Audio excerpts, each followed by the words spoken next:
वैसे जरूरी नहीं है, लेकिन वीडियो को लाइक या फिर डिसलाइक करने की कोशिश जरूर किया करें। कहानी की शुरुआत एक किंग को दिखाते हुए होती है। उस किंग को जंगल में से एक बच्चा मिलता है। इस बच्चे का नाम काई होता है और यही इस मूवी का मेन कैरेक्टर है। अब वहाँ के लोगों का मानना था कि इस बच्चे को जंगल के मॉन्स्टर्स ने पाला है, लेकिन किंग उस बच्चे में कोई खास चीज देखते हैं जो कोई और नहीं देख पाता, इसीलिए वो उसे अपने घर ले आते हैं। अब गाँव के लोग उस बच्चे यानी काई को समझते थे कि वो एक कर्स्ड बच्चा है, इसीलिए कोई भी उसे अच्छा नहीं समझता सिवाय एक लड़की की, और वो लड़की होती है किंग की बेटी प्रिंसेस। प्रिंसेस काई को काफी ज्यादा पसंद करती थी। इसके बाद काई देखते ही देखते बड़ा हो जाता है, लेकिन उसके बिहेवियर में अभी तक कोई भी चेंज नहीं आया था। वो स्टार्टिंग से ही सबकी इज्जत किया करता था और हमेशा ही सबके सामने झुक कर रहता था। तभी दिखाया जाता है कि एक जायंट मॉन्स्टर जंगल में कहीं से आ गया है। अब सारे सोल्जर्स उस मॉन्स्टर को पकड़ने के लिए काफी कोशिश करते हैं, लेकिन वो उसे नहीं पकड़ पाते। उल्टा वो जायंट मॉन्स्टर उन पर भारी पड़ रहा था। वो सभी पर अटैक करके उन्हें मारता जा रहा था। अब इसी दौरान हम एक फॉक्स को देखते हैं जिसकी 2 कलर की आईज थी और वो ये सब होता देख रही थी, और वो जायंट मॉन्स्टर किसी के भी कंट्रोल में नहीं आ रहा था। लेकिन इसी बीच काई भी अपने घोड़े पर बैठकर उसका पीछा करने लगता है, और तभी एक सोल्जर यासुनो और वो मॉन्स्टर एक दूसरे के आमने सामने आ जाते हैं। अब वो मॉन्स्टर तेजी से उसकी तरफ भाग कर आ रहा था, और तभी इस मॉन्स्टर को काई देख लेता है और वो समझ आता है कि अगर इसे ना रुका तो ये यासुनो को मार देगा। इसीलिए काई भी तेजी से भागता है उस मॉन्स्टर को रोकने के लिए, और वो जल्दी से अपनी तलवार उठा लेता है और उस तलवार से वो उस मॉन्स्टर के गले पर मारता है, जिससे उस मॉन्स्टर की फौरन मौत हो जाती है। अब इस तरह से काई ने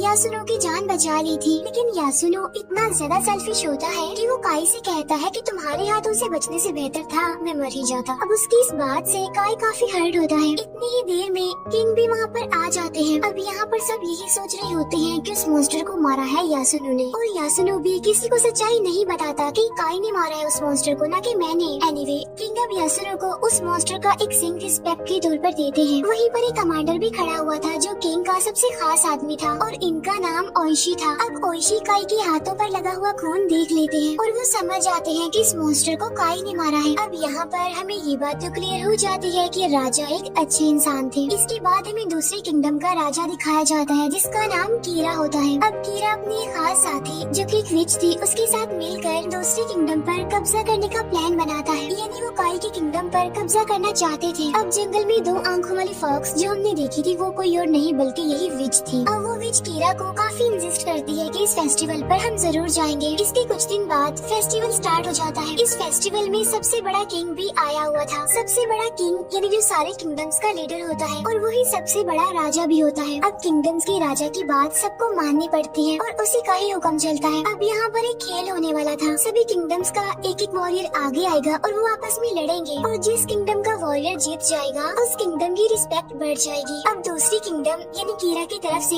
एक काफी लंबा चौड़ा आदमी आता है जिसे देखकर सबकी आंखें खुल जाती हैं। अब काई की तरफ से यासुनो ने आगे आना था क्योंकि सबको लग रहा था कि जायंट मॉन्स्टर को उसने मारा है इसलिए, लेकिन यासुनो तो टेंट में अजीब हालत में मिलता है। तब ये देखकर कमांडर ओइशी का बेटा उससे पूछता है कि क्या हुआ आपको, आप ठीक है ना? असल में यासुनो की आईज बिल्कुल व्हाइट हो गई थी, और जब काई ने उसकी ऐसी हालत देखी तो वो समझ गया कि इसे किसी ने पोजेस कर लिया है। काई कहता है कि किंगडम की इज्जत बचाने के लिए अब किसी को तो जाना ही है ना। अब यहाँ पर एक रूल बनाया गया था कि सिर्फ वॉरियर्स ही उस लड़ाई में लड़ सकता है और कोई भी नहीं। अब हालांकि काई भी एक वॉरियर ही था, लेकिन कोई भी उसे वॉरियर समझता नहीं था। सबका यही मानना था कि वो प्योर नहीं है, लेकिन इसके बावजूद भी काई वॉरियर्स वाला कॉस्ट्यूम और मास्क पहन लेता है। अब काई उस लंबे चौड़े आदमी से लड़ने के लिए चला जाता है। अब स्टार्टिंग में तो काई ने उसे भारी टक्कर दी, लेकिन जाहिर सी बात है कि वो लंबा चौड़ा आदमी पावरफुल भी था, इसीलिए वो काई को जोर से किक मारता है, जिसकी वजह से काई पीछे जाकर गिरता है। इसके बाद काई उठकर दोबारा से उसके साथ लड़ने लगता है, लेकिन इस बार काई की तलवार टूट जाती है और इस बार वो आदमी काई को जोर से पंच मारता है, जिसकी वजह से काई दूर जाकर गिरता है। साथ साथ अब उसका मास्क भी उतर जाता है। अब काई को वहाँ पर देखकर सब लोग काफी हैरान रह जाते हैं।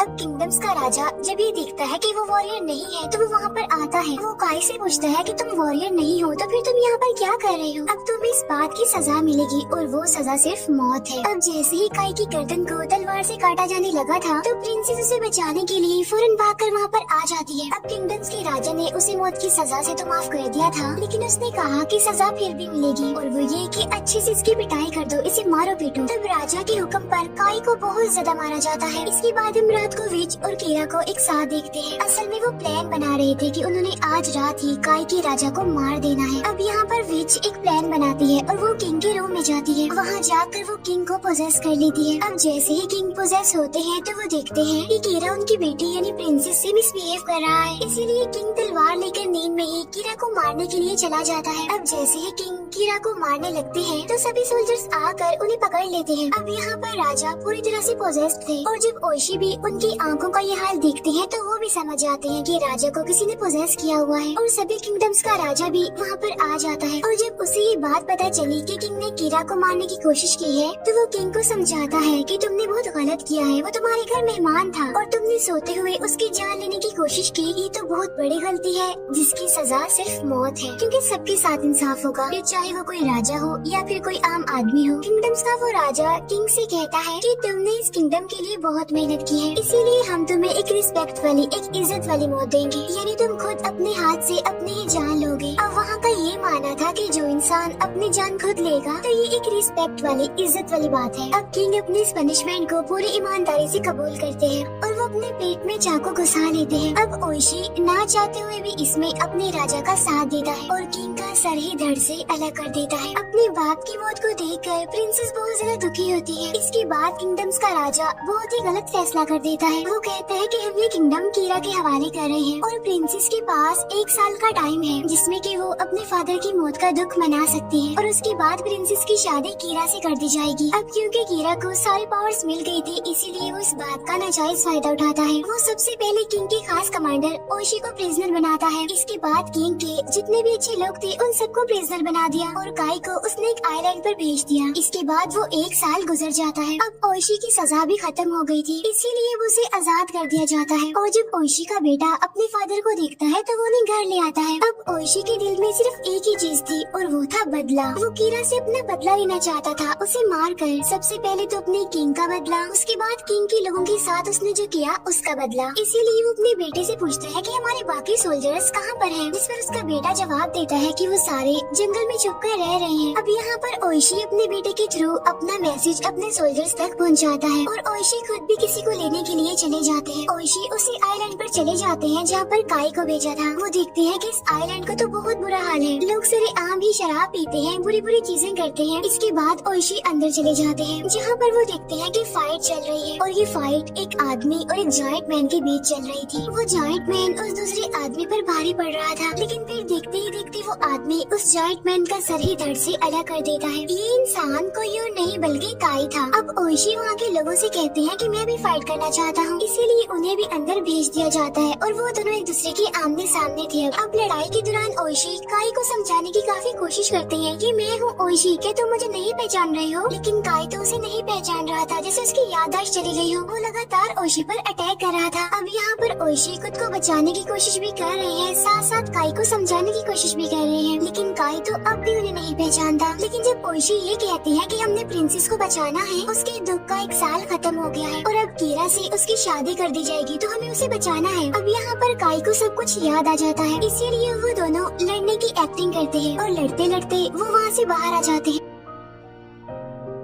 उन्हें रोकने के लिए उन पर गोलियां भी चलाई जाती हैं, लेकिन फिर भी वो किसी न किसी तरह बच जाते हैं और जाते जाते वो वहाँ पर आग लगा देते हैं और वहाँ से भाग जाते हैं। अब यहाँ पर उनकी एक छोटी सी आर्मी बन गई थी लेकिन उनके पास वेपन्स नहीं थे। तो यहाँ पर काई कहता है कि जंगल में जो मॉन्स्टर्स रहते हैं हम उनसे जाके वेपन्स लेंगे, क्योंकि मैं जानता हूँ कि वो हमारी हेल्प जरूर करेंगे। असल में मैं वहीं पर ही पला बड़ा हूँ, सब कुछ वहीं से ही सीखा है, लेकिन वो हमें एक ही शर्त पर वेपन्स देंगे। जब हमने उनके टेस्ट को पास कर दिया तब उनमें से एक पूछता है कि उनका टेस्ट कितना मुश्किल होगा। इस पर काई कहता है कि वो टेस्ट इतना मुश्किल होता है कि उसे पास करना हर किसी के बस की बात नहीं होती। इसके बाद वो लोग जंगल में एंटर करते हैं। ये कोई आम जंगल नहीं था बल्कि भूतों का जंगल था और कब्रों में से सारे सोल्स बाहर आकर इधर उधर फिर रहे थे। इसके बाद ही उन मॉन्स्टर्स की केव तक पहुंच जाते हैं। अब यहाँ पर काई सिर्फ ओशी को ही अपने साथ अंदर लेकर जाता है और बाकी साथियों को वो बाहर ही रुकने के लिए कहता है। फिर थोड़ी अंदर जाकर उसने ओशी को भी वही रुकने के लिए कहा और यहाँ पर वो ओशी को ये भी कहता है कि चाहे कुछ भी हो जाए अब अपना वेपन मत निकालना। इसके बाद काई वहाँ से और अंदर चला जाता है और ओइशी वहीं पर ही रुककर उसका वेट करता है। वहाँ पर जितने भी लोग थे उन्होंने येलो कलर का ड्रेस पहना हुआ था और वो सब झुके हुए थे। इसके बाद काई जब अंदर जाता है तो वहाँ पर मॉन्स्टर जैसा एक इंसान आता है। वो काई को कहता है कि आ गए तुम वापस, मुझे पता था कि तुम जरूर आओगे। जिस पर काई कहता है कि मैं यहाँ पर हथियार लेने आया हूँ। तो वो मॉन्स्टर जैसा इंसान बीच रखी हुई तलवार की तरफ इशारा करके कहता है ले लो हथियार। उधर यासुनो कहता है कि मुझे लग रहा है कि वो लोग काई को ले गए हैं अपने साथ और मुझे इन मॉन्स्टर जैसे इंसानों पर यकीन नहीं है और अगर वो थोड़ी देर के बाद भी वापस ना आए तो हम जाएंगे अंदर। उधर ओइशी भी काई का वेट कर रहा था, लेकिन तभी यासुनो अपने साथियों के साथ वहाँ पर आ जाता है। तब ओइशी उनसे कहता है कि तुम लोग अंदर क्यों आए, मना किया था ना अंदर आने के लिए। अब वहाँ पर जितने भी वो इंसान थे जो झुके हुए थे वो हिलने लगते हैं। तब ये देखकर यासुनो अपनी तलवार निकाल लेता है। अब जैसे ही यासुनो ने तलवार निकाली होती है वैसे ही वो येलो ड्रेस वाले लोग उड़ जाते हैं और उन पर अटैक कर देते हैं। अब वहाँ पर एक आवाज गूंज रही थी जो ओइशी को कह रही थी कि जल्दी करो, अपना हथियार निकालो, अपने साथियों को बचाओ, क्या तुम उन्हें ऐसे ही मरने दोगे। अब ये आवाज सुनकर भी ओइशी अपना हथियार नहीं निकालता।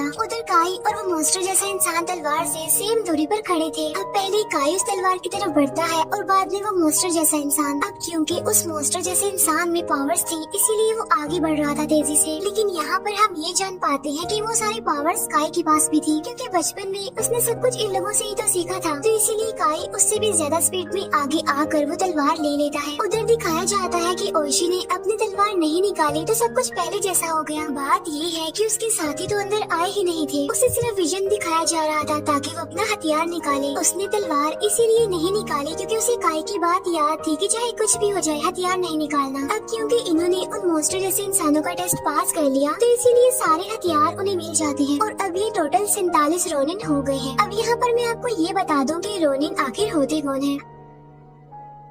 असल में जो वॉरियर्स होते हैं वो अपने किंगडम और अपने राजा के लिए किसी भी सूरत जान देने को तैयार होते हैं और अगर कोई ऐसा काम जो वॉरियर को करने के लिए कहा गया था और उसने वो नहीं किया तो वो रोनिन बन जाता है। अब यहाँ पर उन्हें पता था कि अगर वो बदला लेने गए तो क्या पता वो बचकर वापस ना आए और अगर ये वापस चले भी गए तो किंगडम्स का राजा उन्हें मौत की सजा सुना देगा, क्योंकि अगर कोई उसकी बात के अगेंस्ट जाता है तो वो सजा देने के लिए उसे मौत ही देता है। अब ये 47 रोनिन एक पेपर पर साइन करते हैं ताकि हिस्ट्री में उन्हें हमेशा याद रखा जाए। दूसरी तरफ दिखाया जाता है कि आज प्रिंसेस और कीरा की शादी थी। अब इस शादी को रोकने के लिए रोनिन वहाँ पर पहुँच जाते हैं। अब ये लोग वैसे तो अंदर जा ही नहीं सकते थे इसीलिए वो अपना भेष बदल कर अंदर जाते हैं। वो थिएटर वाले बनकर वहाँ पर जाते हैं और फिर आहिस्ता आहिस्ता वो महल के चारों तरफ से अंदर आने लगे। अब ओइशी कॉस्ट्यूम पहनकर स्टेज पर डांस कर रहा था और बाकी सबने भी मास्क लगाया हुआ था। अब क्योंकि वहाँ पर डांस चल रहा था इसी बात का फायदा उठाकर वो 47 रोनिन कीरा के लोगों को मारने लगते हैं। अब ये रोनिन समझदारी का मुजाहिरा करते हुए कीरा के लोगों को मारते हुए आगे बढ़ रहे थे, लेकिन तभी कोई ओइशी को तीर मार देता है और जैसे उसे तीर लगता है उसका मांस हट जाता है। तभी देखकर कीरा के होश उड़ जाते हैं। ऐसा होते ही वहाँ पर हलचल मच जाती है।